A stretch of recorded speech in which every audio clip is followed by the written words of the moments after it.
My girlfriend shoplifted makeup and slipped it into my coat pocket. When the alarm went off, she screamed, "I can't believe you stole." I calmly asked security to check the cameras. They saw her put it there. I went home. She went to a holding cell. I, 30 male, was at a department store with my girlfriend, 28, last Saturday. Standard weekend shopping trip. She wanted to look at makeup. I was browsing jackets nearby. We'd been together about 1.5 years. Things were good, or so I thought. She lived in her own apartment. I had mine. No major red flags until Saturday. She was at the makeup counter for maybe 20 minutes. I was looking at some leather jackets a few aisles over. She came up, asked me to hold her purse for a second while she tried something on. Normal request. I held it. Then she asked if she could put something in my coat pocket. I was wearing this custom leather jacket my grandfather had commissioned before he died, vintage bomber style with custom patches, one of a kind. Worth about $3,500, but priceless to me. I wear it everywhere. "Just hold this for a sec," she said, dropping something into my outer pocket. "My purse is too full." Didn't think much of it. We dated for 1.5 years. You trust your partner, right? We walked toward the exit. I had bought some socks. She bought nothing. Alarm goes off. Security guard steps up. Young guy, maybe 24. "Excuse me, folks, need to check your bags." My girlfriend immediately starts yelling, "Oh my God, I can't believe you. You stole something?" I'm confused. "What?" She turns to the guard. "Check his pockets. I saw him put something in there. I can't believe I'm dating a thief." The guard looks at me. "Sir, can you empty your pockets?" I'm still processing. Reach into my jacket pocket, pull out 2 lipsticks and an eyeshadow palette. Still in their packaging. Total value maybe $85. "These aren't mine," I said. My girlfriend's eyes are wide. Oscar-worthy performance. Oh my God, I'm so sorry, officer." "I'm not a cop, ma'am. I had no idea he was like this. We've been together over 1 year and I never knew." "I didn't take these," I said calmly. "She put them in my pocket." "What?" She turned on the tears. "How dare you? I would never. You're trying to blame me because you got caught?" The security guard looks uncomfortable. "Sir, I'm going to need you to come with me." "Check the cameras," I said. "We were in the makeup section 20 minutes ago. She was at the counter. I was looking at jackets. Check the footage." My girlfriend scoffs. "This is ridiculous. I'm calling the police. I'm a victim here. My boyfriend just tried to frame me for his crime." The security guard radios someone. "Manager to security, please. We need to review footage." We waited.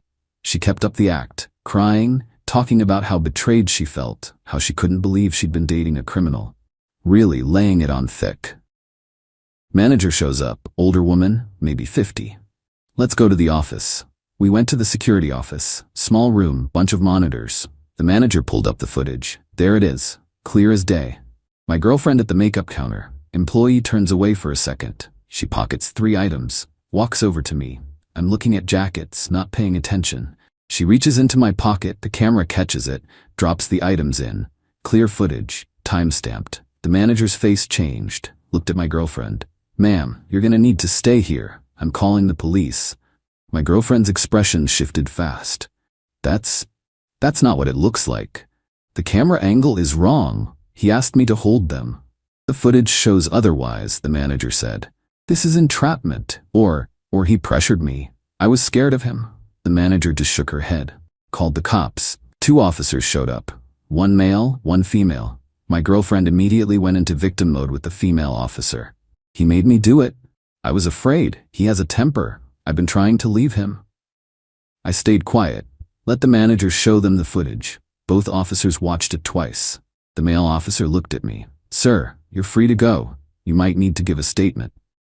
Looked at my girlfriend. "Ma'am, you're under arrest for theft and filing a false report." She lost it, screaming about how they got it wrong, how I manipulated the footage somehow, how I was abusing her, and they were helping an abuser. The female officer wasn't buying it. "Ma'am, the footage is clear. You took the items and placed them in his pocket. You then accused him of theft. That's filing a false report." They cuffed her. She screamed the whole way out, caused a massive scene. Other shoppers were recording on their phones. I gave my statement to the police. Showed them my grandfather's jacket, explained why I was wearing it. They took photos, documented everything. Said I might be called as a witness if it goes to trial. Got home 2 hours later. Blocked her number immediately. 3 hours after that, her best friend started calling me. Then her sister. Then her mom. All blocked. Checked social media. She'd posted from jail on her mom's phone something about being falsely arrested and escaping an abusive relationship. I documented everything. Screenshots, the receipt from my sock purchase, photos of my jacket, saved it all. That was 4 days ago. Haven't heard anything official yet, but her friend keeps making new accounts to message me. Always the same thing. I'm an abuser, I set her up, I'm a liar. I'm not engaging. Lawyer said, don't talk to anyone about it. Wild. Update 1. 2 weeks later. Thanks for the support on the original post. Didn't expect this to blow up. So, the legal stuff moved fast. My girlfriend got charged with theft, misdemeanor, under $100, filing a false police report, misdemeanor, and her public defender tried to add a resisting arrest charge, but that got dropped. She posted bail. $1,500. Her parents paid it. First thing she did? Filed for a restraining order against me. Yeah. She claimed I was stalking and threatening her. Said I had a history of emotional and financial abuse. Said I forced her to commit crimes and she was afraid for her life. The hearing was last Thursday. She showed up with her mom and sister. All three wore black like they were going to a funeral. Her mom kept glaring at me. Judge asked for her evidence of abuse or threats. She provided. Text messages where I asked her to pay for her half-dinner dates, financial abuse, apparently. Screenshots of me asking her not to wear my custom jacket without permission, controlling behavior. A photo of my grandfather's jacket with the patches, claiming I valued objects more than people, emotional abuse. No threats, no stalking, nothing even close. My lawyer destroyed it.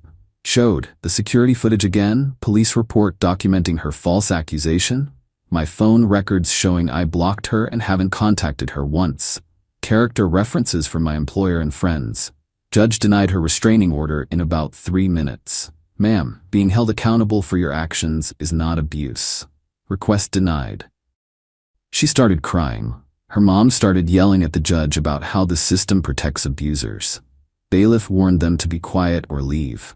Outside the courthouse, her mom confronted me. You ruined her life. She has a record now. She shoplifted and tried to frame me, I said. She made a mistake. You could have just paid for it and moved on. She committed a crime and blamed me for it. Her sister jumped in. She's getting therapy now, for the trauma you caused. I walked to my car. They followed, shouting. Her mom actually threw her coffee at me, missed, hit my car. Her sister recorded it like she was documenting me fleeing. I drove away. Got the coffee stain cleaned off my car. Cost $40 at the detail shop. Here's where it gets worse. My girlfriend started contacting my employer. Called the main line claiming I was dangerous and they should investigate my behavior. HR called me in. I explained the situation, showed them the police report, the security footage. I requested a copy for exactly this reason, the denied restraining order. HR was actually cool about it. This is clearly external drama. Just keep us updated if it escalates. But she didn't stop. Started leaving reviews on our company website. Employs criminals and abusers. Not safe. Posted it everywhere she could. My boss told me to document everything, but not engage. She's digging her own grave. Then came the attempted property damage. She still had some of my stuff from when she'd stayed over. Nothing major. Couple of hoodies, a phone charger, my spare house key I'd given her. She texted from a friend's phone, I have your stuff, you can pick it up. I didn't respond. But I did notify my lawyer, who advised me to have a police escort if I retrieved anything. I didn't go, wasn't worth it. 2 days later she texted again, if you don't get your stuff by Friday, I'm donating it. Fine by me. Hoodies are replaceable. Friday came and went. Saturday morning I woke up to find my apartment building's lobby door had been pried open. Someone tried to get into my apartment.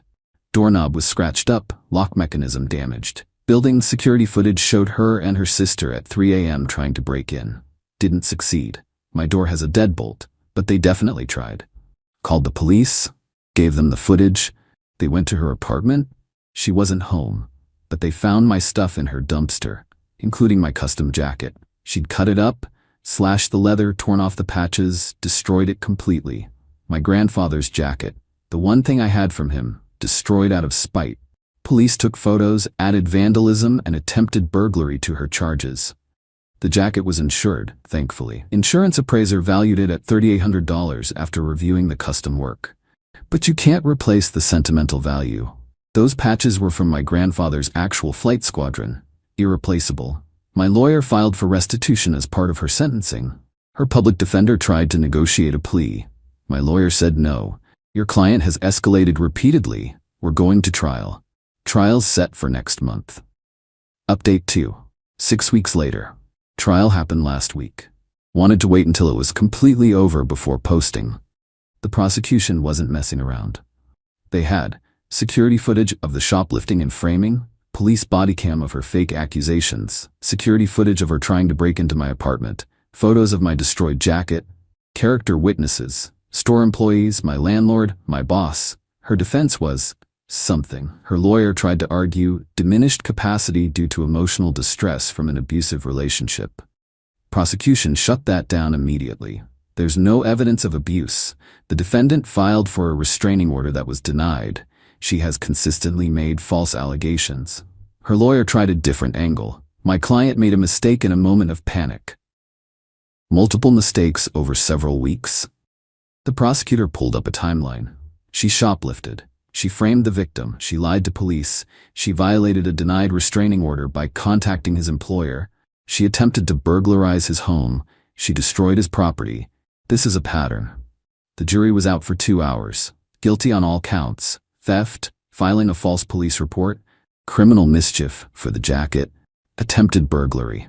Sentencing happened 3 days later. Judge was not sympathetic. Miss, you had multiple opportunities to take accountability. Instead, you escalated. You made false allegations of abuse.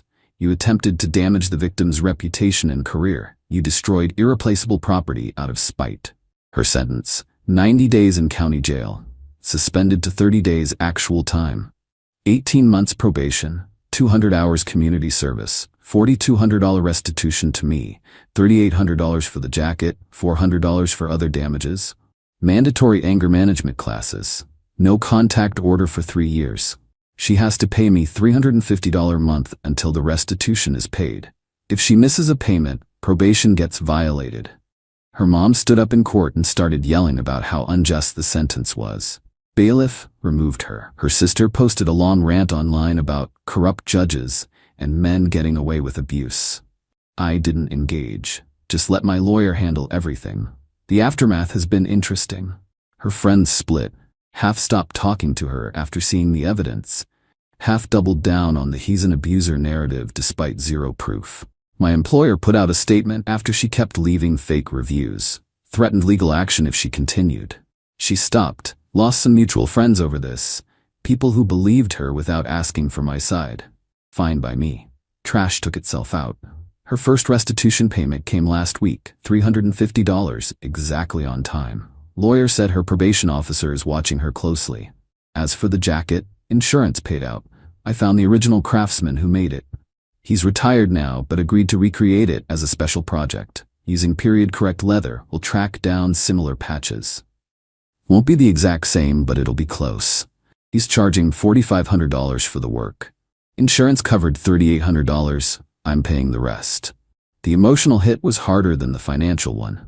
That jacket connected me to my grandfather. She knew that. Destroying it wasn't an accident or heat of the moment. It was calculated cruelty. But I'm dealing with it. Therapy helps.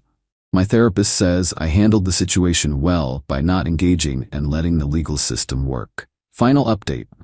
4 months later. Wrapping this up since people keep asking for updates. My ex-girlfriend served her 30 days. Got out 3 weeks ago. Her probation continues for another 14 months. She violated the no contact order once. Sent me a letter through her sister. Long thing about how I destroyed her life and how she made a mistake and why won't I show some forgiveness. Forwarded it to my lawyer. Her probation officer gave her a warning. Next violation means jail time. Her restitution payments continue. $350 a month. She's been on time so far. Guess the threat of violating probation is motivating. The jacket situation resolved, the craftsman, Finished the recreation. It's beautiful. Not my grandfather's jacket, but close enough. He even tracked down some authentic patches from that era through military collectors. Cost me $4,500 total after insurance. Worth every penny. I wear it sometimes. It's not the same, but it represents something different now. Surviving someone's attempt to hurt me. Her criminal record is permanent.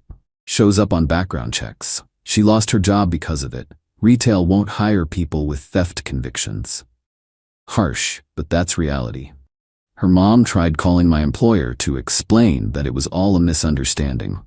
My HR department told her to stop calling or they'd pursue harassment charges. She's working at a call center now. Heard through mutual friends, making way less than before. Struggling to make rent plus the restitution payments. Her parents are helping her financially. Some of her friends reached out to apologize after seeing all the evidence.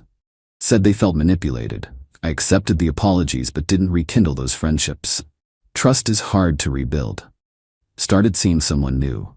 Took it slow. Told her about the situation early on. She appreciated the honesty. We're doing okay. The fake online reviews eventually got taken down after my employer sent cease and desist letters. Her sister's accounts got suspended for harassment. That whole campaign fizzled out. Learned some valuable lessons. 1. Trust your gut but verify. If something feels wrong, there's usually a reason. 2. Document everything. Screenshots, photos, receipts, recordings where legal. Saved my butt multiple times. 3. Don't engage with crazy. Let the professionals handle it. My lawyer was worth every penny. 4. The system isn't perfect, but it can work if you're patient and methodical. 5. Some people will believe lies no matter what evidence you show them. Let them go. 6. Therapy isn't weakness. Talking through trauma with a professional helps. My ex's probation officer updates me monthly per the court order. She's complying with requirements, attending anger management, completing community service, paying restitution. Whether she's actually learned anything? Doubtful. Entitled people rarely change. But that's not my problem anymore. Her mom sent one final email 6 weeks ago. Long thing about how I should drop the restitution because I'm rich. I'm not, and she's struggling. Consequences. Ended it with, I hope you can live with yourself, knowing you ruined a young woman's future over a misunderstanding. A misunderstanding. She still calls it that. I didn't respond. Forwarded it to my lawyer in case it becomes relevant. Last weekend I was at a store, different one, buying groceries. Saw her sister in the checkout line. She saw me, grabbed her stuff, and left her cart to avoid me. Didn't say a word. Fine by me. I'm good now. Still dealing with occasional trust issues in relationships. Still sometimes angry about the jacket. But mostly, I'm past it. She tried to frame me for a crime, destroy my reputation, damage my career, and ruin something irreplaceable. Instead, she got a criminal record, probation, community service, and a 3-year no-contact order. Actions have consequences. She learned that the expensive way. The new jacket hangs in my closet. I wear it when I need to remember that I survived someone actively trying to hurt me. That I stayed calm, followed the rules, and let the system work. That's enough. Moving forward now. Got a life to live. She can spend the next year paying me back while on probation. I'll be busy living well, best revenge, and all that.